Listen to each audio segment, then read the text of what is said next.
I could go on and on. But flying border crossers to sanctuary states, they find that despicable.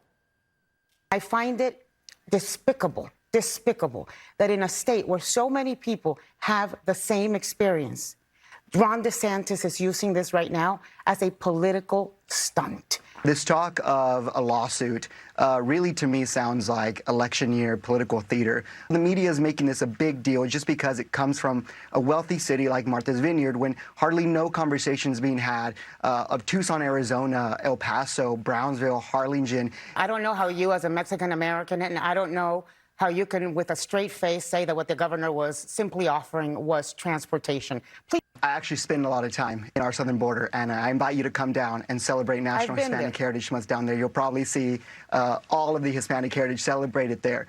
And so that's why I'm saying that what we're seeing in our southern border is lack of attention.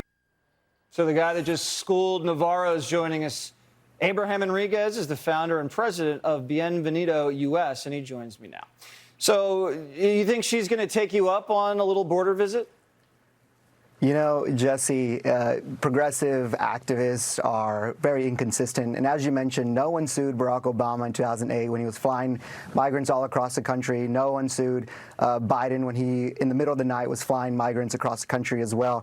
But listen, I think what my major issue with national media is that when it comes to Hispanic issues, their token Hispanic leaders or voices are these Latinx C-list social climbers like Ana Navarro, who claim to be Republican just so that she can get on TV and stand on the graves of dead migrants just so she can attack real conservatives, real Republicans like Governor DeSantis. And you and I know, Jesse, that in today's day, to be a conservative, to be an American, means to stand on conviction and to call things out when they're not right. And right now, we currently have a sitting president that refuses to acknowledge and even visit the border. And his borders are that flat out lies to the American people and says that our borders are secure.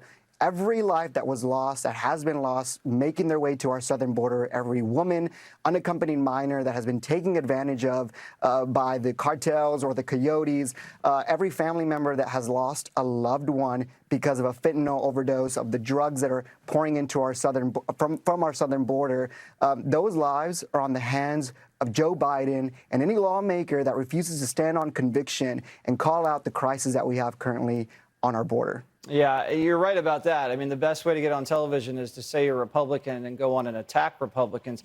Have you seen any media down there besides our border Ducey, our very own stupid son of a bitch with the slicked back hair? They hate him because he's the only one reporting on the border. Do you see anybody besides Bill Melugin down there? Absolutely not. You know, I spend a lot of time in South Texas, and I think what's really important in June of this year, the special election where Congresswoman Mayra Flores became the first Mexican-born congresswoman in U.S. history, flipped a seat that was held by Democrats for over 100 years. That kind of foreshadows the anticipation and really the frustration that Latinos in South Texas have, where there's no coverage, where there's no attention being placed on the crisis that's being brought on to these communities in our southern borders and these southern communities in South Texas. Yeah, but they're just going to call her an extreme MAGA Mexican American. That's what you get. You're just going to get smeared. All right, thank you so much. Good reporting, and way to give it to Anna. Thank you, Jesse. Good evening.